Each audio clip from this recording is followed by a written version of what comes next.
Okay, there's the application. So this is our hello world. Just create it, and you have the hello world ready for you. Let's do some more work in that, and then see how it turns out. So I go here, and let's try to make the trip advisor over here. So you have a button here to search, and then you have a edit box here, okay, to write down what you want to search, and then you want to have a web view to push it in. We'll talk about that web view later, but let's see like how it looks like. I mean, it's pretty ugly, right? You want to make it a little nicer. So what I need is I'll open this outline. You see that I have a linear layout in that, and I push everything in that. So I need something more, so let's pull some more layout. I'll pull one more linear layout here, and what I would do in the outline, I will go and put them inside. There you go. So we have this ready, and then I'll go here and simply say run.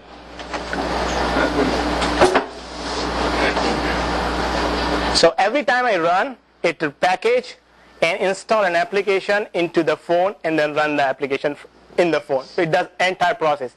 There you go. So you have this. Now let's see what's happening behind the scene. I want you to see that what is happening behind the scene. I'll show you that from the file system that what is happening underneath. Let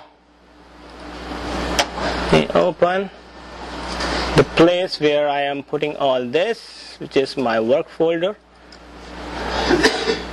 and Jug demo. So we see this behind the scene. What is happening is when you compile it, it's getting compiled into the .class file. This is what usually you see, and it is creating a .dex file.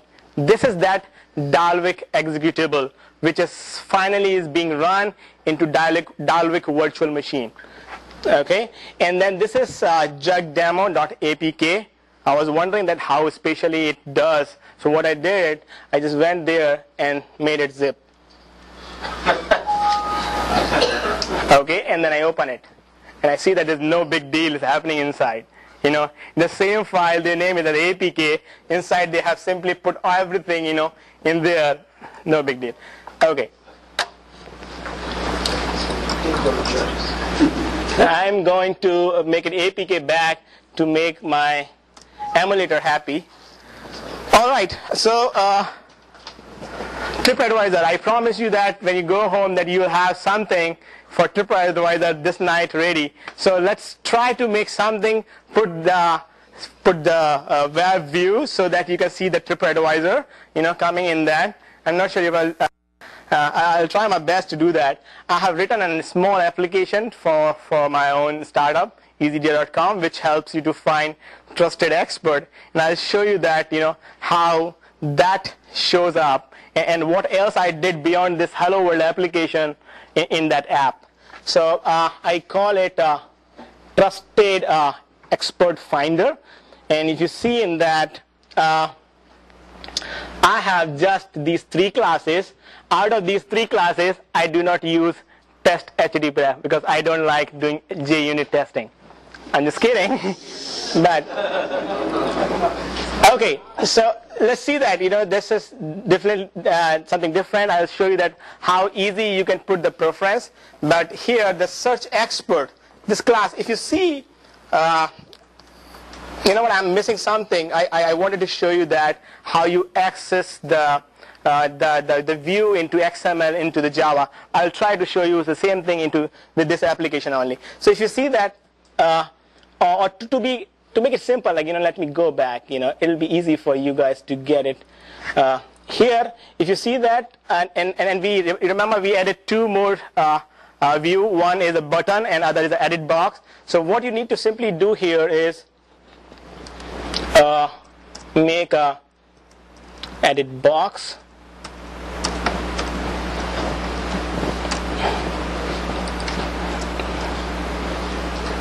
db equals to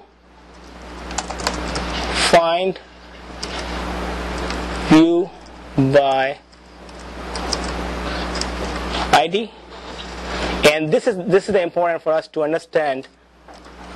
Control Shift O to get it by itself. This is important for us to understand this, that when you now I'm trying to access the same edit box over here. So what I do is basically I go to rar dot ID dot edit box. That's it. And I have this edit box available for me into my Java.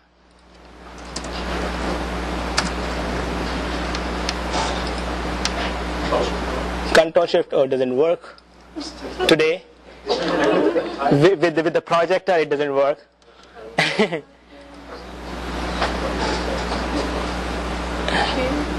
think it's text box. Yeah, change the edit text. Edit text. Thank you.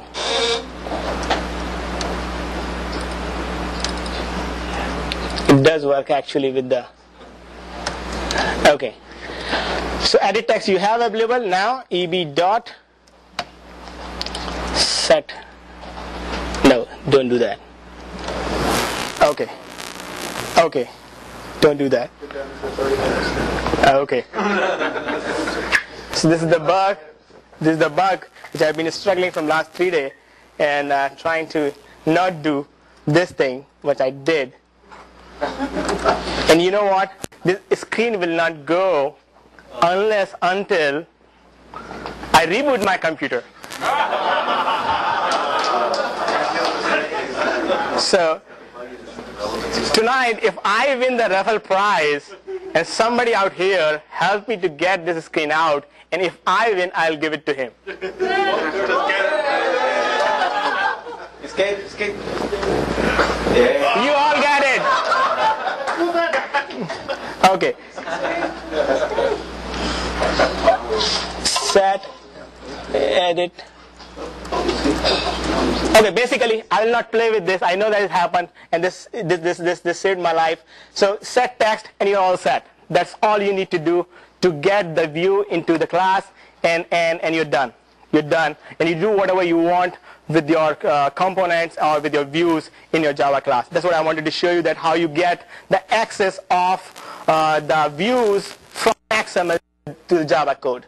And to do that, we had used the R, and the Eclipse has created automatically these ID for you. Okay? Any question on that? Okay, let's move to the TripAdvisor. Okay, the demo I'm showing you here is simple, this class. And what this class does is has the, okay, let me open the main.xml. Okay, this is a simple main XML, and this is like tripadvisor.com. If you see that, Java, this is the edit text, and this is the search button, same. And this I have put to show you how you can easily set the preference in the application. This is the web view, what Andrew was talking about. And I'll show you in next 2 minutes how easy to get the web view into your application and to deal with that. So what you do is simple, one line. This is the line, this is the work that intern will do eventually for you to put the web browser is a part of your Java application. He will add this line, okay, and give the ID, okay, and set this parameter. That's it. The moment you put this thing, you have the web view available for you. Now I showed you how do you access any content into the Java class from the XML. Absolutely same thing. You go back. This is the two line. Okay.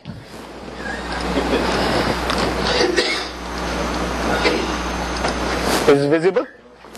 Okay. So what I did is find my ID, and I just get the ID, and I say that, oh, okay, JavaScript, support all the JavaScript thing. That's it. I did this, and then what I did, I wrote a script. Okay. Swing guy, those who have written the swing, they know what is action listener, right? So the same action listener, something like on-click listener. So what I did is, when somebody click on the search button, it goes to the website and load the page and show into the view. So So what we do here is this one. So remember, I have this search button. In the search button, what I do here, in on-click method, if you press the search button, which is button 1, and what you do simply is just say this second line. So 1, 2, 3, 4. 4 line, you have your web view working. So whatever now you pass into this load URL, whatever comes in HTML will be shown into the web view. Okay, so let's try to run it. I'll keep my finger crossed here.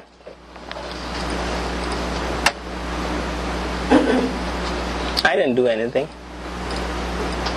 Okay, this is the emulator. Okay.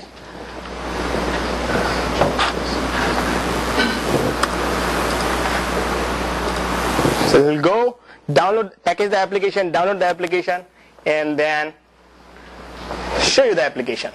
So if you see here, I search for Java. It goes to the easydia.com. Seems like my server is not working, but pretty much if you see that, this is what you are getting as the HTML. This is the HTML which you would have got when you would have typed this URL into your browser. So basically this is what all you have. So the tripwire advisor, if you need to do that, you just need to go to their website or ask them the HTML content, you get it, and you start putting in. We have time. I think I'll wrap up. I'll not show you further demo, but quickly again about the preference. It's pretty easy to set the preference. One line, and you are all set for putting the preference for your application. You simply make this XML file, which is right here. This XML file, and again, you don't even need to write this XML.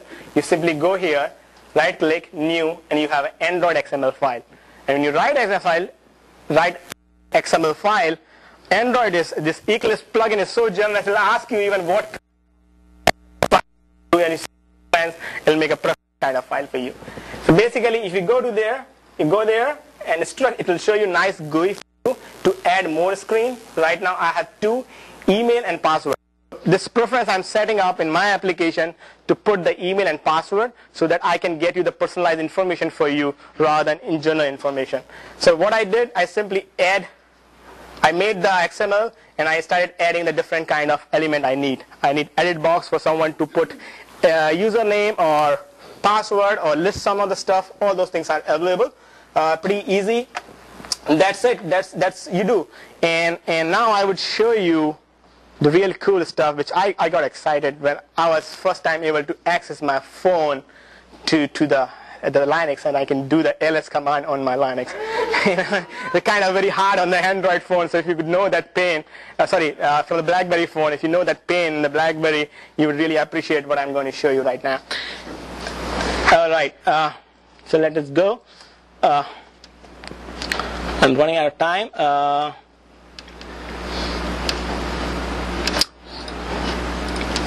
CMD. So the Android SDK comes with something called Android Debugger Bridge Manager, and this is what will help you to get into the Android phone. That's it. You are in the Android phone, okay? And I'll show you that. I'll connect my phone in a moment, and I'll show you I'll get into my real phone, which is logged. And you cannot do pretty much anything in that except doing a little bit ls here and there. That's where somebody was asking the question that what is the benefit of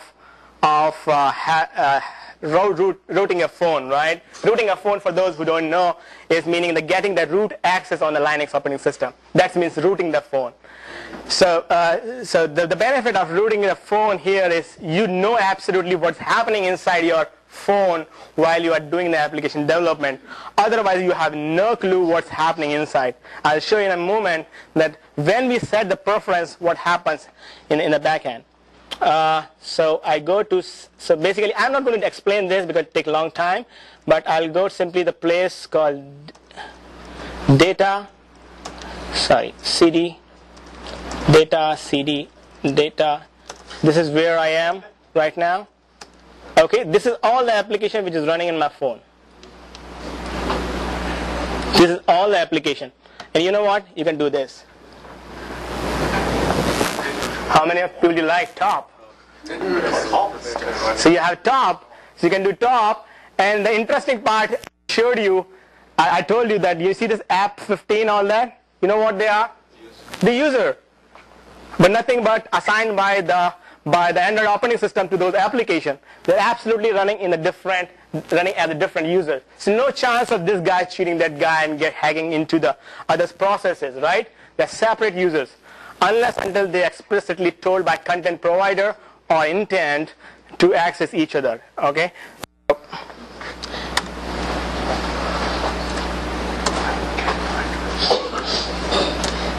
what do you have to do in order to boot your phone?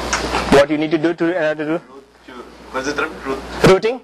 What you need? The question is what you need to do in terms of routing your phone. You go to Craigslist and say that Android routing, and in $20 you can pay and you can route your phone. But to answer specifically is a process. I have not done this because my insurance is still valid on that. I'm going to do this on this 5th after I get my new phone. So don't do that unless until you really need it for development. I understand that you need it for development, but you will lose your warranty, which comes from the service provider. So you better be careful. One part. And second part of not rooting and having a non-rooted phone, you know what? Any of your users, or as 99% of users, not going to have the rooted phone. So you should, better you test your application on non-rooted phone rather than a rooted phone where you have all the access, So it's always good. So if you search on the internet, Google saying that rooting Android phone, there's a couple of websites which gives you step-by-step instruction that how you can break that license and get into the root. Or you can just buy a Nexus. Yes, there's another $600 investment. You can, if you want to do that, buy. I hear that they stopped selling it directly. I'm sorry. True? I'm sorry. I remember that the Google stopped selling directly to users. The Google phone, Oh, no, Nexus one. My partner bought it, so I don't know now. Maybe somebody would. Nexus S. Are they selling? Nexus 1, I don't think they're selling officially anymore, but they're selling Nexus S. Oh, Nexus 1 is old now. Yeah, obviously they have Nexus, but is this open? Yeah, you can get the development. Yeah, but you don't get a Sprint on that. I have a Sprint. You get to go to T-Mobile. You don't get 4. You get 4G now on T-Mobile, which is AT&T now. So anyway. All right. So let's get into the little cool stuff. Let's see that what's happening when I'm setting the preference. Very quick. Jim is looking at me and saying that here. Okay. So I'll go into the process and the area of what we have just developed. Okay, and let's see that what happens behind the scene. Okay, PWD. Okay, CD data, ls, and CD if you are com easydia misspelled Android, com dot easydia dot android. Okay, so this is what I had. This is my data related to my specific application. You see there are different directory for the data. I do PWD. For every application, you have a separate. From there, I will not be seeing. And believe me, I did not make this font so small deliberately. Property. Okay, it's good. Better? Much better. All right. Can you see that? Okay. PWD. Okay, so you are in that data space. What you see here is a cache, database, and a lib. Okay, now I'm going to go back to the application which I showed you. And where is the application? Hold on home. Hold on what? Home. Okay. If you hold it down.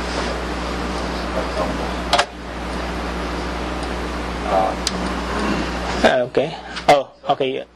Yeah. So, all right. Thank you. This is the funniest emulator I have, and I need to move by this. You know what? Let me do Control F11. Okay, this looks better.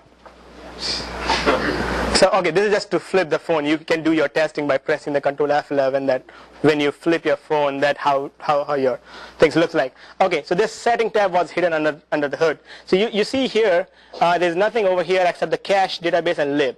Okay, I go here, and remember that what I did to have the preference is just that XML file. Okay, and what I have done additional to that is pressing on this setting button. This comes something called preference activity, and it sends an intent to the preference activity to start. And there's nothing, again, one line code, which is this. Right? Again, I need to, I think. Okay. Just create a new intent, which goes to the TE_perf class, and start activity TE_perf. And you have seen that what is TE_perf is nothing, again, a very small class, which says that add reference from resources from the perf file which you made, through the Eclipse. Going back to over here, so I set setting, and this nice GUI comes free of cost for me. I don't need to do any programming for this. Email, I say here, debug, okay, gmail.com, save. The moment I save it, let's see what happens behind the scene. There's one more directory called shared perfs. So let's go to shared perf. I have one more XML file created automatically for me. I absolutely need not to do anything to. I don't want to decrease the font now. Okay, so I'm showing you in this tough way. Okay, this XML file was created, and this has put my name deepak@gmail.com by itself, right? And I'll show you once again so that you believe me and I'm not faking something. ABC 1 2 3. I say OK. Again, I say cat, and I have now 2 entries. That's it. Your preferences are saved. You're good. You don't need to do any database. You don't need to do property, reading from the file, making sure that it's working or not working. It's simple. All right. So that's it from the demo perspective. I hope that now you can go home and send some cool app to Andrew. Let me see if I am leaving anything. Just a quick check. I showed you this. Other tools. Okay. If you guys are interested, I will quickly show you that DDMS, what it does. I already showed you that ADB shell, how it works. Logcat. This is very, very important thing to know that. And especially when in the beginning, when we are learning about the life cycles of this activity and how packaging manager does, what happened behind the scene. This is very important for us to know. So what you do, simply if you go to your Eclipse, and here, if you open this DDMS perspective, this DDMS perspective, first you should look for this device tab. And in device, you will see that all the listed emulator. And if your device is connected to, which I'm going to connect now. You don't need to hurry. I think everybody's really enjoying this. Oh, really?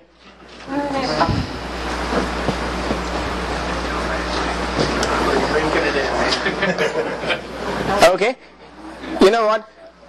It seems like my device got an intent, a broadcast event, which was registered by 2 services. One is dialer, and other is a Skype out. And now this is asking me that which one to choose. Now, the folks, those who cannot see in the back end, I'm going to show them that if the phone is not rooted, you can still take the picture. Okay, so here, happy face. Okay, so this is the picture that came from the emulator. I need to click on this and take the picture. There you go.